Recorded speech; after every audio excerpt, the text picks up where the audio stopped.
Vamos começar aqui. Sei que vocês já estão enjoados, prometo que semana que vem não vai ser eu que vou pregar.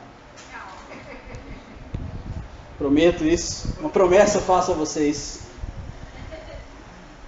Mas, vamos lá, né? Enquanto estou aqui, vai ter que ser eu mesmo. Então, há 2 semanas nós falamos sobre os frutos do Espírito e as obras da carne. E semana passada nós falamos sobre o perdão e a paz. Você não vai ter a paz se você não tiver o perdão. Primeiro o perdão de Deus e depois o perdão com você mesmo, com as pessoas à sua volta. E hoje nós vamos falar sobre Cristo sendo formado em nós. Se somos de Cristo e o Espírito de Cristo, o Espírito Santo de Deus habita em nós, alguma coisa tem que acontecer no lugar onde a gente vive, na igreja que a gente frequenta, na escola que a gente vai, na faculdade que a gente estuda. Alguma coisa tem que acontecer se o Espírito de Deus habita em nós. Que diferença faz para o mundo o fato de nós sermos chamados de cristão? Que diferença faz para a pessoa que você encontra no seu trabalho todo dia o fato de você ser um discípulo de Jesus? Que diferença faz lá para o motorista do ônibus que você pega, cheio, calor? Que diferença faz para ele o fato de você ter o Espírito de Deus habitando dentro de você? Com isso em mente, eu quero que você abra lá em Filipenses, capítulo 2.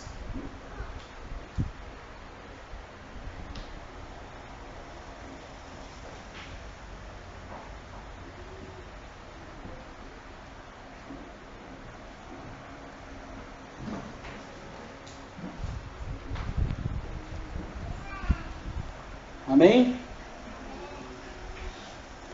Então vou ler aqui. Se por estarmos em Cristo nós temos alguma motivação, alguma exortação de amor, alguma comunhão do Espírito, alguma profunda afeição e compaixão, contemple a minha alegria, tendo o mesmo modo de pensar, o mesmo amor, um só Espírito e uma só atitude. Não façam por ambição egoísta ou por vaidade, mas humildemente considerem-se os outros superiores a si mesmos. Cada um cuide não somente dos seus interesses, mas também dos interesses dos outros. Seja a atitude de vocês mesma a atitude de Cristo Jesus, que, embora sendo Deus, não considerou ser igual a Deus. Era igual que deveria apegar-se, mas esvaziou-se a si mesmo, vindo a se tornar servo, tornando-se semelhante aos homens.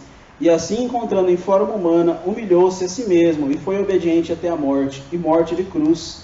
Por isso Deus o exaltou à mais alta posição, e lhe deu o nome que está acima de todo nome, para que o nome de Jesus se dobre todo o joelho, no céu, na terra e debaixo da terra, e que toda língua confesse que Jesus Cristo é o Senhor, para a glória de Deus o Pai. Amém? Mais um dos textos muito bonitos do Novo Testamento, como a gente leu semana passada. Mas a gente lê isso, e como eu falei no começo, que diferença faz para o mundo que está à nossa volta o fato de nós sabermos isso? Que diferença faz para o seu filho o fato de ter um pai dentro de casa que serve a Deus? Ontem e hoje nós tivemos os encontros aí dos homens e das mulheres, cada um aprendendo sobre a sua posição dentro de casa, como ser um verdadeiro exemplo. Ainda temos muitas outras coisas para discutir. Hoje foi só a primeira reunião, de algumas que virão. E eu quero que você olhe para dentro de você mesmo. O que está acontecendo aí dentro? O que você está fazendo com todas essas palavras que você tem recebido? Eu falo isso porque eu cresci dentro da igreja. Quando eu nasci, meu pai já tinha se convertido, ou se converteu assim que eu nasci, alguma coisa parecida com isso. Então eu, desde meus primeiros anos, desde meu primeiro ano, eu sempre estive dentro da igreja. E hoje eu tenho 25. E que diferença fez para o mundo 25 anos de um cristão? Para a gente pensar, que diferença faz para sua esposa ter um marido que serve a Deus? Que tipo de palavra você anda falando dentro de casa, quando ninguém está olhando?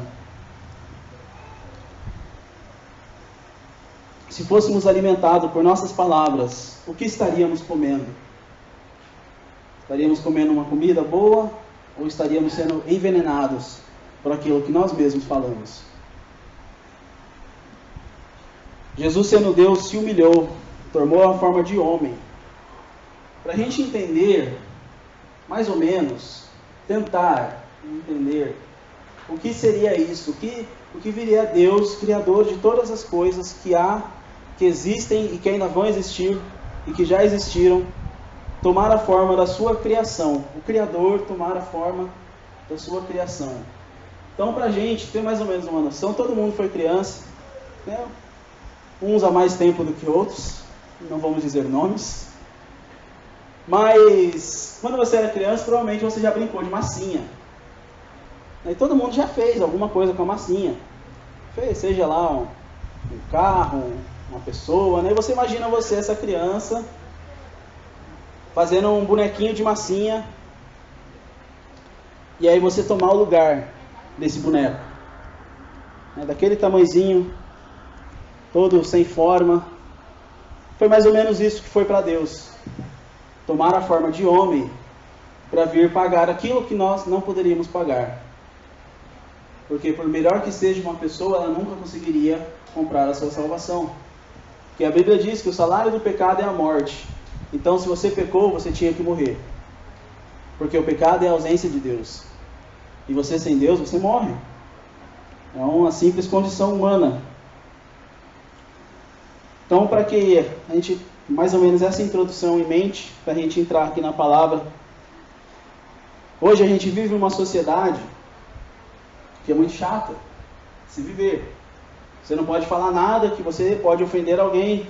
Você não pode fazer um comentário que você pode estar ofendendo a fé de uma pessoa, a etnia de uma pessoa, a crença, aquilo que ela acredita. Hoje nós temos aí uma divisão política muito forte, onde é até perigoso você sair de vermelho pela rua aí, que está meio feia a situação. Então, é uma sociedade que a gente lutou muito por nossos direitos. E todo mundo quer ter o direito. E eu quero ser chamado assim, eu quero ser chamado desse jeito. Eu quero, por exemplo, no meu caso, não sei se vocês repararam que eu sou um pouquinho branco. Um pouquinho. Então agora eu não quero mais ser chamado de branco, quero ser chamado de caucasiano.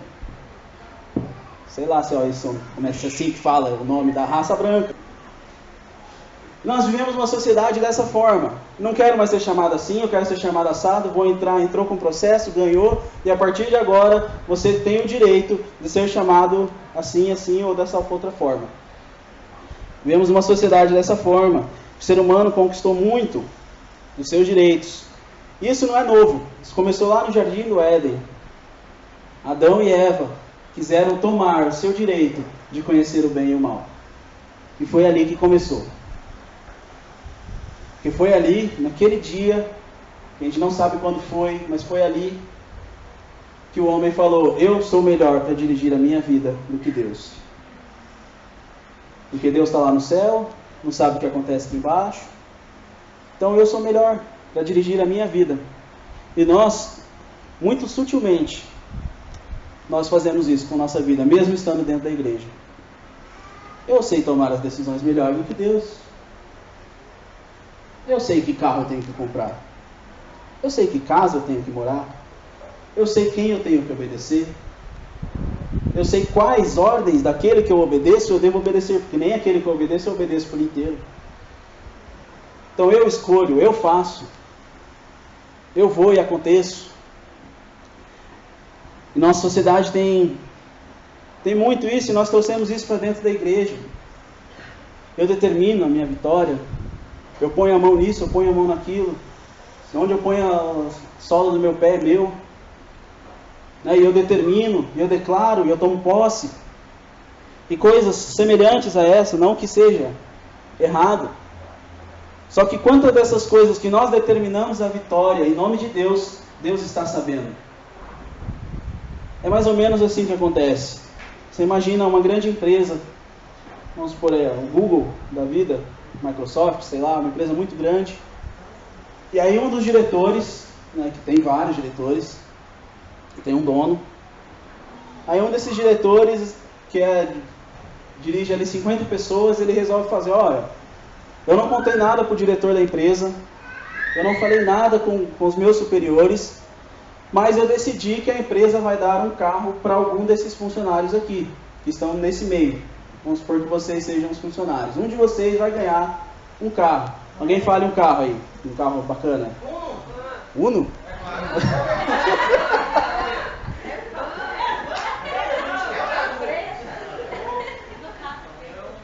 Meu Deus, um Uno. Alguém vai ganhar um Uno. Alguém vai ganhar um Uno novinho. Pelo menos é do ano. Só que o cara que está fazendo isso, ele não falou com o diretor da empresa. Ele está promovendo algo em nome da empresa, com o qual ele não falou com o chefe, com o diretor, com o cara que manda. E muitas vezes nós fazemos isso com Deus. Saímos determinando bênçãos aqui e ali, sem falar com o dono da empresa. Nós determinamos vitória nisso, sem saber se aquilo é de interesse de Deus ou não. Porque nós aprendemos que nós conquistamos os nossos direitos, então com Deus não vai ser diferente. Eu tenho direito sobre Deus. Porque na palavra dele está escrito assim, assim, assim, um texto totalmente fora de contexto, e eu saio daqui determinando isso e aquilo. Até hoje não entendemos o que é a renúncia. Porque desde aquele tempo Jesus já falava com seus discípulos sobre isso. E o que Jesus falou? Aquele que quiser ser o primeiro, seja o último. E ele, sendo Deus, se esvaziou, tomou a forma de homem, e mesmo sendo um homem, se humilhou à morte de cruz, que é uma das piores mortes que existem até hoje, sendo superadas aí por 4 ou 5 torturas novas que inventaram, mas que naquela época era a pior morte.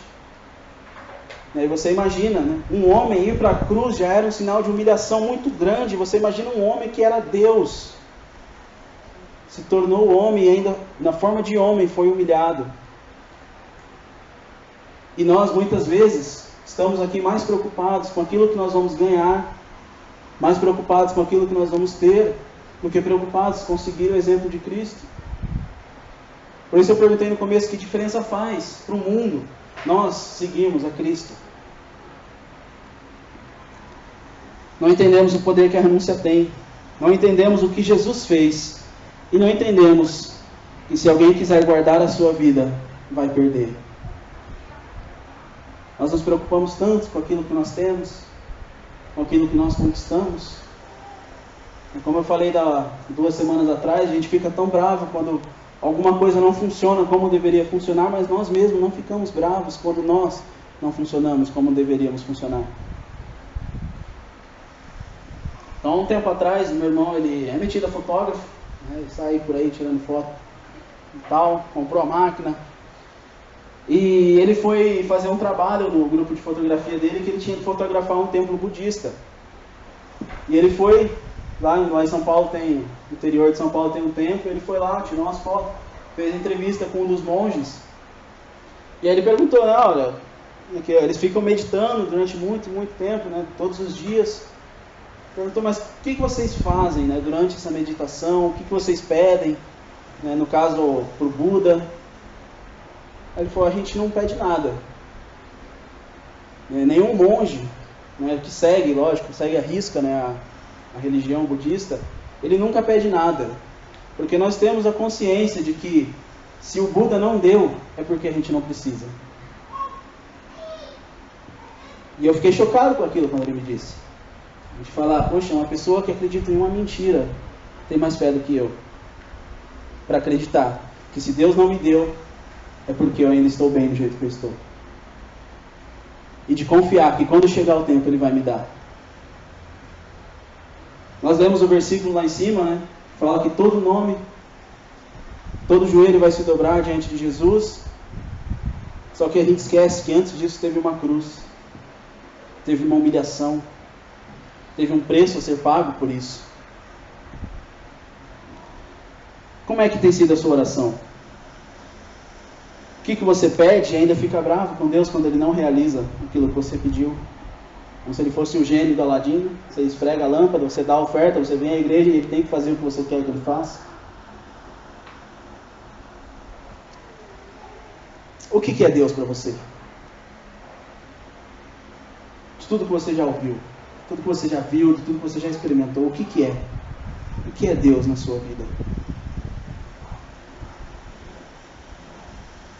Mais um exemplo, Madre Teresa de Calcutá. Ela foi dar uma entrevista e o jornalista perguntou: Madre, quanto tempo a senhora passa rezando? Ela falou: passo um tempo. Aí, depois de muita insistência daquele repórter, ela falou: olha, eu passo de 4 a 6 horas todos os dias rezando.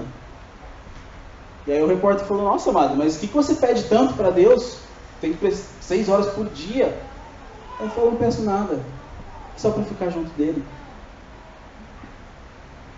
Mais uma vez, uma pessoa acreditando em tantas coisas, tem mais disposição do que nós que conhecemos o Deus vivo, que se relaciona conosco, que está dentro de nós, mas que muitas vezes a gente não para ouvir.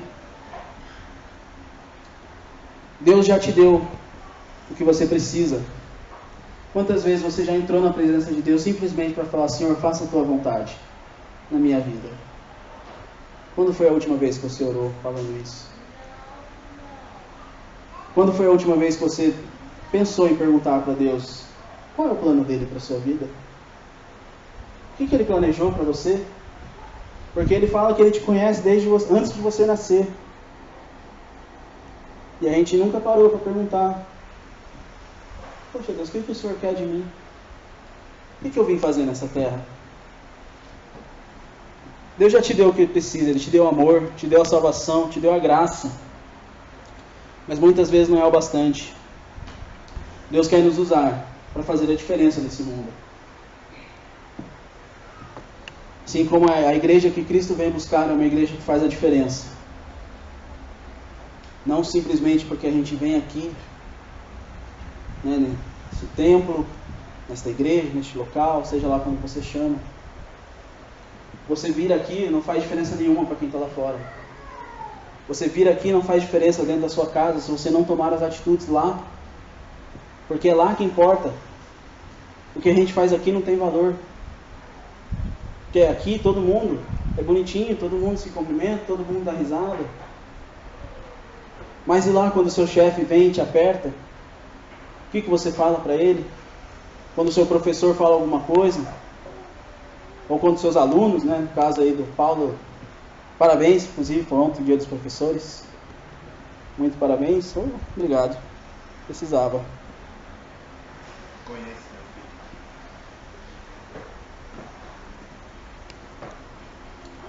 Então, quando a gente se depara com isso, de que Deus quer nos usar, muitas vezes, na maioria das vezes, nós tomamos 2 caminhos. O primeiro caminho é assim: eu não vou fazer enquanto Deus não me der. Enquanto Deus não me der aquilo, não me der aquilo a outro, ou não me der aquela pessoa que eu gosto, eu não vou servi-lo. Como se a salvação não fosse o bastante.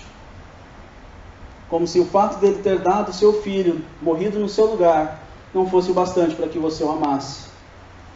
Então ele tem que te dar muitas coisas boas, te cercar de muitas coisas, e como a gente falou semana passada, eu continuo interessado no que está fora, sem me preocupar com o que está dentro. Mas isso a gente já falou 2 semanas, então não vamos perder muito tempo. E o segundo caminho que muitas vezes nós tomamos: como assim me usar? Eu não sei fazer, eu não sei tocar, eu não sei cantar, até aí nós também não, estamos aqui.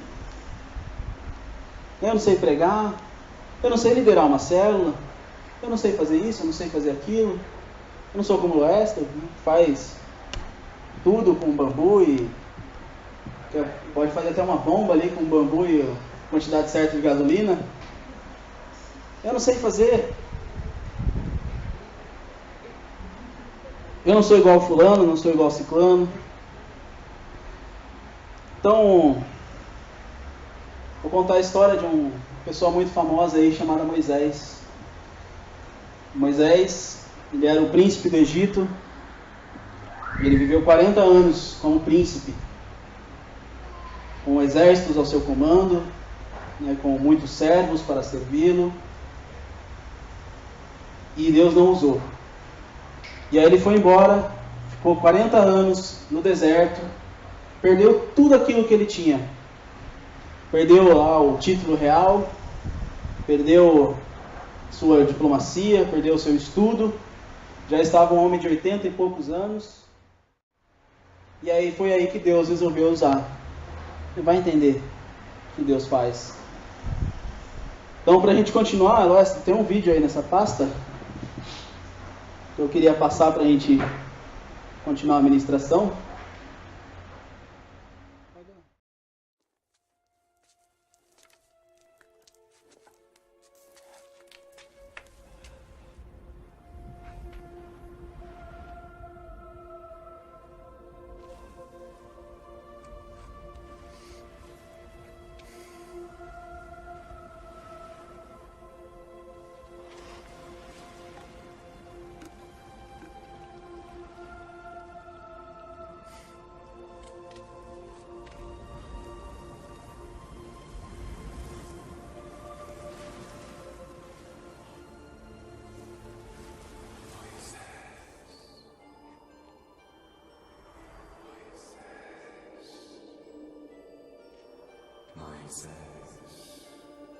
Moisés, eis-me aqui. Tira as sandálias dos pés, porque o lugar em que estás é terra santa.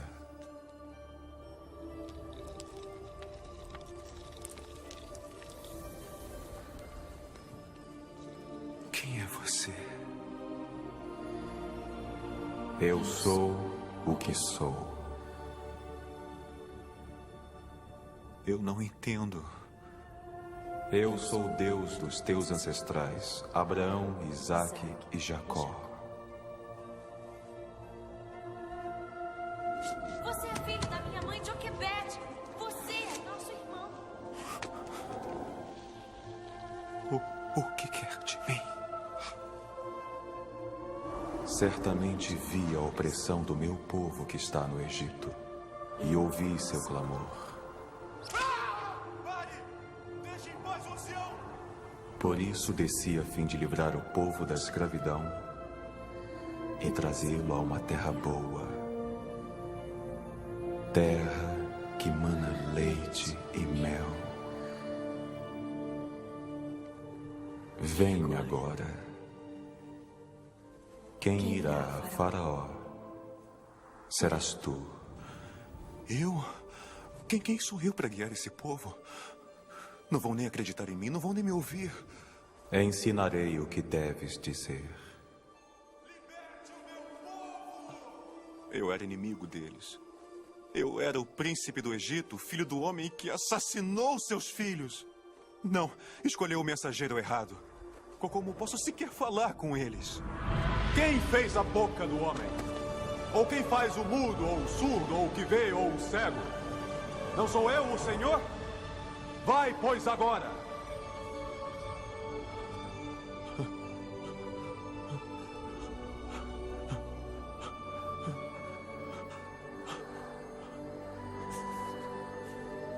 Oh, Moisés, eu serei contigo quando fores ao rei do Egito. Eu sei, porém, que Faraó não te escutará. Portanto, estenderei a mão e ferirei o Egito com todos os meus prodígios. Toma, pois, o cajado na mão, Moisés, com o qual hás de fazer os sinais. Eu serei contigo, Moisés. Amém. Vamos voltar aqui. Quantas vezes nós fazemos isso com Deus? Queremos ensinar a Deus como Ele deve cumprir o propósito dele. Muitas vezes nós achamos que somos melhores para tomar algumas decisões, para fazer algumas coisas. Afinal de contas, eu tenho tanta experiência, já fiz tanto isso. Moisés, a única coisa que Moisés tinha naquele momento, como eu falei, ele já tinha perdido tudo. A única coisa que ele tinha era o seu cajado. E Deus falou com ele que você vai fazer os sinais. O que você tem hoje? Você não tem a casa que você quer? É com a casa que você tem que você vai glorificar a Deus. Você não tem o carro que você quer?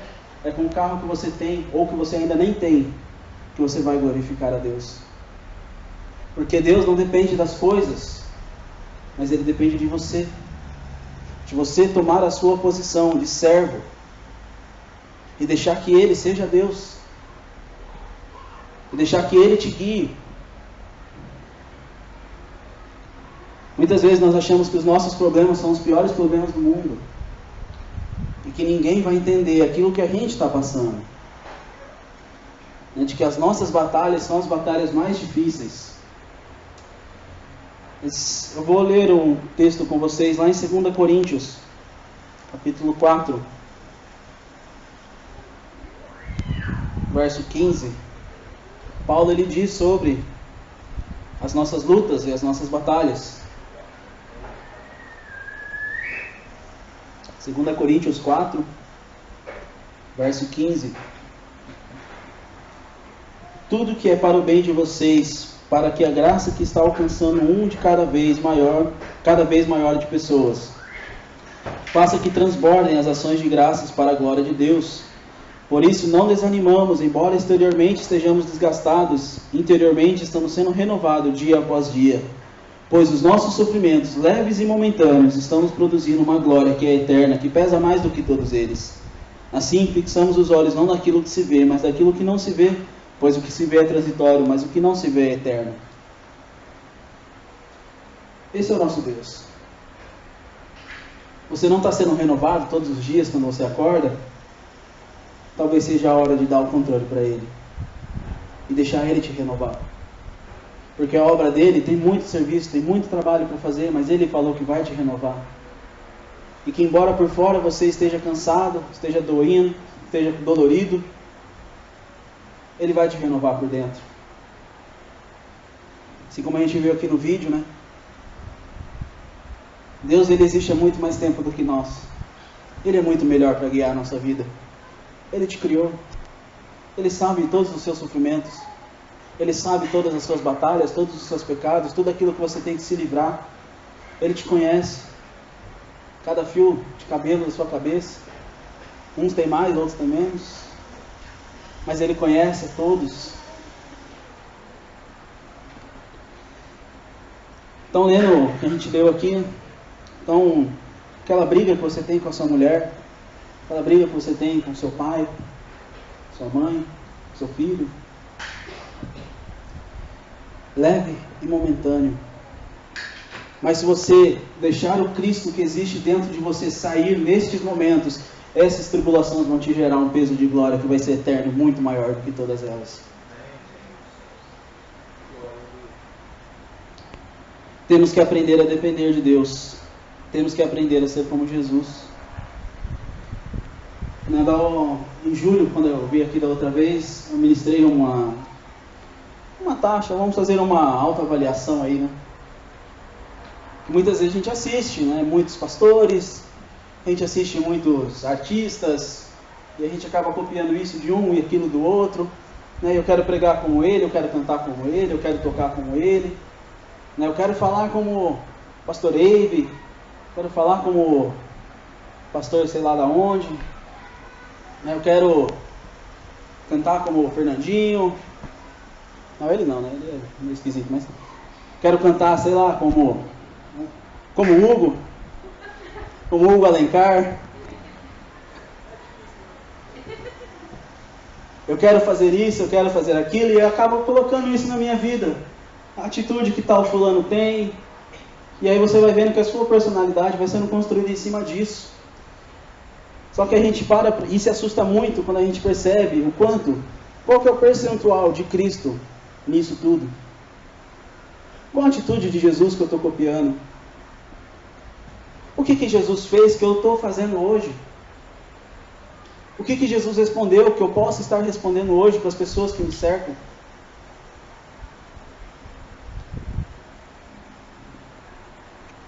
Que diferença faz para o mundo o fato de Cristo ser formado dentro de você? Hoje, para as pessoas que te cercam, fora da igreja, que diferença faz para elas você ter aquilo que elas tanto buscam? Porque se de verdade Ele habitar em nós, o mundo pode esperar um fruto parecido com o que Jesus teve. E quando eu digo sermos iguais a Cristo, eu não estou dizendo sair por aí fazendo milagres, ressuscitando os mortos. Embora se Deus te der esses dons, você sirva a Deus com muita excelência nisso. Mas eu estou dizendo sermos iguais a Cristo no quesito de irmos para a cruz.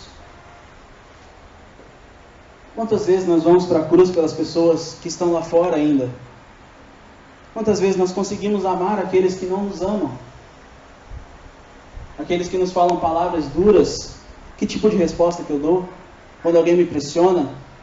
Quando alguém me cobra alguma coisa? Que tipo de humor eu tenho?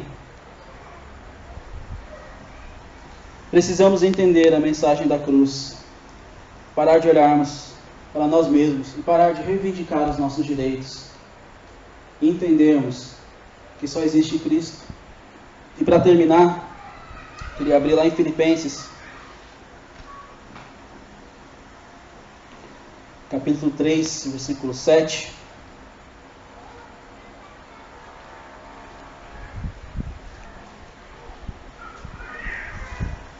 Filipenses 3, versículo 7. Diz assim: mas o que para mim era lucro, passei a considerar perda por causa de Cristo. Mais do que isso, considero tudo como perda comparado à suprema grandeza do conhecimento de Cristo Jesus, meu Senhor, por cuja causa perdi todas as coisas. Eu considero como esterco para poder ganhar a Cristo.